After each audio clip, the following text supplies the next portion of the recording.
తెలుగులో, సంస్కృతంలో, ఏ భాషలోనైనా పాండిత్యం సంపాదించిన తరువాత ఒక దుర్లక్షణం చాలా మందిలో ప్రవేశిస్తుంది. 4 గ్రంథాలు చదివేసరికి కాస్త గోరోజనం అంటారు. కాస్త మనిషి రంగు మారడం అనమాట. గోవు శరీరంలో ఉండే ఒక భాగాన్ని గోరోజనం అంటారు. అది లేత ఎరుపు రంగులో ప్రకాశిస్తూ ఉంటుంది. కొంచెం ఈ మనిషి నల్లటి మనిషి కూడా ఎరుపు రంగు ఎక్కుతాడు. కాస్త గర్వం, నేను చాలా చదివా. ఈ చదివిన వాళ్ళు దేవుణ్ణి కూడా లెక్క చేయరు. ఎందుకంటే బాగా జ్ఞానం ఉండడం వల్ల ఒకసారి దేవుడితో కూడా గొడవ. ఏమిటి, మాకు జ్ఞానం ఉంది, నువ్వు నేను ఒకటే అని తెలిసి నీకు ఏమిటట, నీతో నేను మాట్లాడేది విగ్రహం, నువ్వు విగ్రహం, నీకంటే నేనే నయం వదులుతాను అని ఒక పండితుడు పూరి వెళ్ళి జగన్నాథ స్వామిని నిలబెట్టి అడిగాడు. ఆయన అహంకారంగా కనపడినా చమత్కారంగా ఉంటుంది. పండితుడు మరి చదువుకున్నాడు. ఆయన దేవుడి దగ్గరికి వెళ్ళాట, ఏదో దండం పెట్టాట, చూశాట. ఆయనేం ఉలకలేదు పలకలేదు. అంటే ఈయన దృష్టి ఏంటంటే ఈయన ఎలా వంగగానే దేవుడు విగ్రహం కాకుండా మనిషి అయిపోయి చాలా సంతోషంగా ఆయన ఆశీర్వదించాలి. జరిగే పని అనేది అసలు ఈయన చదువుకున్న శాస్త్రాలు ఎక్కడైనా ఉంది అలాగే? మనిషి విగ్రహానికి దండం పెట్టగానే విగ్రహం కదిలి మనిషి ఆశీర్వదిస్తాడు, ఎక్కడ లేదుగా. కానీ పండితుడికి, ధనం ఉన్నవాడికి ఈ భావన ఎందుకు వస్తుంది అంటే చుట్టుపక్కల జనం చేరతారండి. పండితుల పక్కనే, కవుల పక్కనే, జమీందారుల పక్కనే, అందగత్తెల పక్కనే, వీళ్ళంతా ఒకటే జాతి చేరతారు, జనం చేరతారు. ఈ జనం ఏం ఆశిస్తారంటే ఇంత గొప్ప పండితుల వారు దేవుడికి దండం పెడుతూ ఉంటే ఇప్పుడు ఏదో జరుగుతుంది ఇక్కడ, అద్భుతం. ఏమీ జరగదు అక్కడ, వీళ్ళు అనుకుంటారు పక్క. ఈ దండం పెట్టేవాడు కూడా నిశ్చింతగా దండం పెట్టాడు, నిష్కల్మషంగా పెట్టాడు. ఏదో జరిగితే బాగుండు, నేను గొప్పవాడని వీళ్ళు అందరూ గుర్తిస్తే బాగుండు అనుకుంటాడు. ఇదే దరిద్రం. అందుకే ఎప్పుడు ఈ పండితులు గొప్పవాళ్ళు మనం జీవితంలో ఏ స్థాయికి ఎదిగిన జనాన్ని చేరనివ్వకూడదు. చుట్టూ భార్య పిల్లలు చెబుతున్నారు, వాళ్ళే ఎక్కువ, అప్పటికి 3 అయ్యారు. ఈ మిగిలిన వాళ్ళు దేనికండి? ఈ చుట్టూ భక్తులు శిష్యులు చేరడం వల్ల స్వామీజీల పరిస్థితి కూడా ఎలా మారిపోయిందో చూడండి. ఇక స్వామీజీ గుళ్ళోకి అడిగెడుతుంటే ఏదో జరిగిపోతుందని, అద్భుతమని, ఇంక ఇప్పుడు మాటలు నేను పేరు చెబితే బాగుండదు కానీ ఎంతవరకు వెళ్ళాయంటే వ్యాఖ్యానాలు. స్వామీజీ మీరు ఈ గుడికి రావడం మా దేవాలయం అదృష్టం. ఎంత తప్పది, దేవాలయం అదృష్టమా? సాక్షాత్ శంకరాచార్య వచ్చినా వాడకూడని మాట ఇది. అక్కడికి రావడం ఆయన అదృష్టం, దేవాలయం అదృష్టం కాదు. మీరు ప్రతిష్ఠ చేసి దేవుణ్ణి పెట్టారు అక్కడ. ఆ దేవుడి కంటే ఈ వ్యక్తి గొప్పవాడు అవుతారండి. అందుకే దేవాలయంలో ఒక సంప్రదాయం అంటే, దేవాలయంలో మనం ఉండగా తల్లి తండ్రి గురువు సహా ఎవరొచ్చినా పాదాభివందనం చేయకూడదు. కానీ నేను పడుతున్నాను యాతన చాలా చోట్ల. దేవాలయంలో నేను దండం పెట్టుకుంటూ ఉంటే నా కాళ్ళకి దండం పెట్టి వెళ్ళిపోతూ ఉంటారు కొంతమంది. ఏం చేయాలో తెలియదు. వద్దంటే మనం ఈ దండానికి భంగం, ఈ వాళ్ళతో మాట్లాడుతూ కూర్చోవాలి. నేను కనపడ్డారు పెట్టే అంతే. దేవాలయంలో ఎవరికి దండం పెట్టకూడదు, ఒక దేవుడికి తప్ప. ఇంకా ఇతరులందరికీ మనం పాదాభివందనాలు చేస్తున్నామంటే దేవుడి కంటే వీళ్ళు ఎక్కువ భావిస్తున్నాం అనమాట. అంటే దానిలో రాతి బొమ్మ అనుకుంటున్నాం అనమాట. అలా అనుకుంటే దేవాలయం ఎందుకు? ఇంకా మనం దేవుడు అనుకోబట్టి దానికన్నీ ఉపచారాలు చేస్తున్నాం, కానీ రాతి బొమ్మ కన్నా అవసరం లేదు. మరి నీ భావనలో దేవుడు అయినప్పుడు దేవుడి కంటే ఎక్కువగా నువ్వు ఎవరిని గౌరవించాల్సిన అవసరం లేదు. ఈ సంప్రదాయాలు పాటించి తీరాలి. ఎందుకంటే దేవుడి కంటే ఎక్కువైపోయారు ఈ గురువులు. దానికే చెబుతున్నాడు. నిజంగా ఆ అహంకార మూర్తి విమించిన తర్వాత మాట ఎలా వస్తుందంటే, ఇలా దండం పెట్టేట, సుభద్ర బలభద్ర సమేత జగన్నాథ స్వామి నమః అని పెడుతూ కూడా ఆయన పక్క చూస్తూనే ఉన్నాడు. వీళ్ళందరూ చూస్తున్నారు కదా. ఆయన ఏం ఉలకలా పలకల, ఒళ్ళు మండిదుడు. ఐశ్వర్య మద మొత్తోసి మామవజ్ఞాయసి చేత్. పండితుడికి అహంకారం వచ్చినా మనకు మంచి పద్యం వచ్చింది. ఐశ్వర్య మద మొత్తోసి మామవజ్ఞాయసి చేత్ ఉపస్థితేషు బౌద్ధేషు మదదీనా గతిస్తవ. ఉపస్థితేషు బౌద్ధేషు మదదీనా గతిస్తవ. అహంకారంలోనే చమత్కారం ఇది. 2 కారమే. ఐశ్వర్య మదమత్తోసి, బాగా డబ్బు బలిసిందయ్యా నీకు. పూరి జగన్నాథ స్వామి కొయ్యబారిపోయిన మనిషి వేళ దెయ్యంలో తయారయ్యాం. డబ్బులు మరి జనం వస్తున్నారు, బాగా హుండీలు నింపుతున్నారు.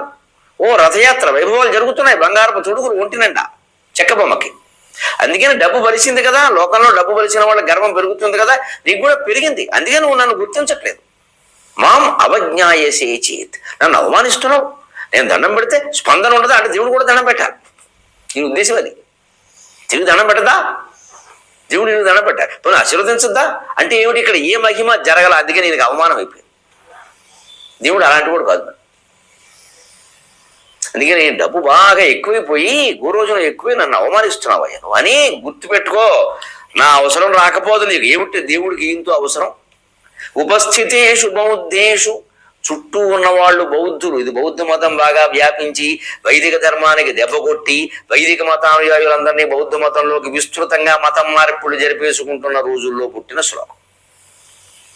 గమనించండి, అంతగా బౌద్ధ మతంలోకి అప్పుడు చాలా మంది మారిపోయారు. ఏమైందండి వైదిక ధర్మానికి? మళ్ళీ మామూలే, అందరూ మళ్ళీ ఇందులోకి వచ్చారు. ఇవాళ కూడా మతం మార్పుల విషయంలో ఏ విషయంలో మనం చేయవలసింది చేయాలి, కానీ కంగారు పడిపోకూడదు. ఆందోళన అనవసరం, ఆవేదన అనవసరం. గుండెల నిండా పరమాత్మను నింపుకొని నిజంగా హిందూ ధర్మాన్ని కాపాడుకుందుకు మన ప్రయత్నం మనం చేస్తుంటే జరుగుతుంది. అందుకని ఏదో దేశం నాశనం అయిపోయిందో నువ్వు బీపీ తెచ్చుకోకలేదు. ఎక్కడికి పోదు, వైదిక ధర్మమే నిలబడుతుంది. ఎందుకంటే ఎన్ని ధర్మాలైనా తనలో కలుపుకునేటువంటి విశాల తత్వం వైదిక ధర్మంలో మాత్రమే ఉంది. మిగిలిన వాళ్ళు ఎవరైనా సరే ఓ రూపాన్ని చూపించి మనకి వాడే దేవుడు అదే పేరు, ఇంకో పేరు చెప్పడానికి వీల్లేదు, ఇంకో రూపం మాట్లాడడానికి వీల్లేదంట. ఒకటే దేవుడు అంటారు, పొరపాటు. మనం కూడా ఒకటే దేవుడు అంట. ఆ దేవుడికి అనేక రూపాలు ఉన్నాయని మనం చెబుతున్నాం, వాడు అంగీకరించినప్పుడు ఆ రూపం, వాళ్ళు కోరిన రూపం, అది ఎంత గొప్ప రూపమైనా మళ్ళీ పుట్టదు, మళ్ళీ రాదు. మన దేవుడు అలా కాదు, అనేక రూపాలు ధరిస్తాడు. మత్స్యావతారమై, కూర్మావతారమై, వరాహావతారమై, నరసింహావతారమై, రాముడే, కృష్ణుడే, నేనై నువ్వై, చివరికి అది నేను నువ్వు కూడా అహం బ్రహ్మాస్మి తత్వమసి. నేను దేవుడే, నువ్వు దేవుడే. ఈ నేను నువ్వు అనేదాన్ని మనం తొడుక్కుని ఇవి దేవుడు అనుకుంటాం, పొరపాటు. లోపల ఉన్నవాడు నేను నువ్వు రెండు లేవు, ఒకటే ఉంది. దాన్ని నువ్వేమో నేను అనుకుంటావు, నేను దాన్ని నువ్వు అంటున్నాను. మళ్ళీ నాలో ఉన్న దేవుణ్ణి నేనేమో నేను అనుకుంటున్నాను, నువ్వేమో నువ్వు అంటున్నావు. అంటే ఈ నేను నువ్వులో కూడా తేడా ఉందిగా. నీలో ఉన్న జీవుడు నీ దృష్టిలో నేను, నా దృష్టిలో నువ్వు. అంచేది నేను కాదు నువ్వు కాదు, నేను నువ్వు రెండు అయినది. అది ఈ తత్వం చెప్పగలిగింది ఒక్క వైదిక ధర్మం మాత్రమే, అందులోనూ అద్వైతం మాత్రమే. అందుకని దానికి తిరుగులేదు. ఇంకా పరమ నాస్తికులైన వాళ్ళు దర్శనాలు రాశారు, తత్వశాస్త్రాలన్నీ కలిపి. పరమనాస్తికులే వాళ్ళు కూడా ఏమన్నారంటే, మేము దేవుణ్ణి ఒప్పుకోలేం కానీ ఇన్ని తత్వశాస్త్రాలు, ఇన్ని ఫిలాసఫీలు, పాశ్చాత్య, ప్రాచ్య, అప్రాచ్య మొత్తం అన్నీ చదివాక మాకు అనిపిస్తున్నది ఏమిటంటే, ఒకవేళ మేము అజ్ఞానం కావచ్చు, నిజాయితీగా అంగీకరించారట పాపం, నేను పేరు చెప్పను, అజ్ఞానం కావచ్చు, దేవుడు ఉన్నాడని నిరూపణ అయితే మేము మొట్టమొదటి అనుసరించేది అద్వైతాన్ని అన్నారు. అద్వైతం అంత గొప్పది, ప్రతి వాడు ఒప్పుకోవలసిన సిద్ధాంతం, తిరుగులేదు. ఇంకా దానికి ఇంకో రెండో వాదన ఇంతవరకు పుట్టలేదు, ఇక పుట్టదు. ఎందుకంటే అది పరమ సత్యం. అందుకని ఉపస్థితేషు బౌద్ధ, అప్పుడు బౌద్ధం బాగా పెరిగిపోయింది. ఎక్కడికక్కడ అందరూ బౌద్ధులైపోతున్నారు, అందరూ బౌద్ధులే. ఆ రోజుల్లో కూడా బాగా కంగారు పడిపోయారు. మళ్ళీ అందరూ ఇందులోకి వచ్చారు, ఏం కంగారు పడక్కల. బుద్ధుడి ప్రభావం, కరుణ, జాలి.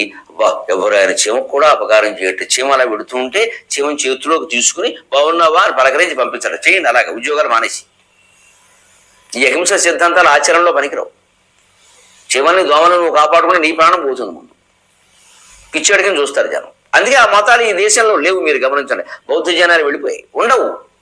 ఏది అవాస్తవమైన మతమో అది ఒకడు ఉన్న చోట కూడా మీరు గమనించండి, శుభ్రంగా మాంసాహారం తింటారు. మేము బౌద్ధులం అండి. చైనా బౌద్ధంలో తినచ్చు, టిబెట్ బౌద్ధంలో పందిని తినచ్చు, లేడిని తినకూడదు. మరి ఇదో బౌద్ధం అదో బౌద్ధం, అసలు అహింస అన్నాక.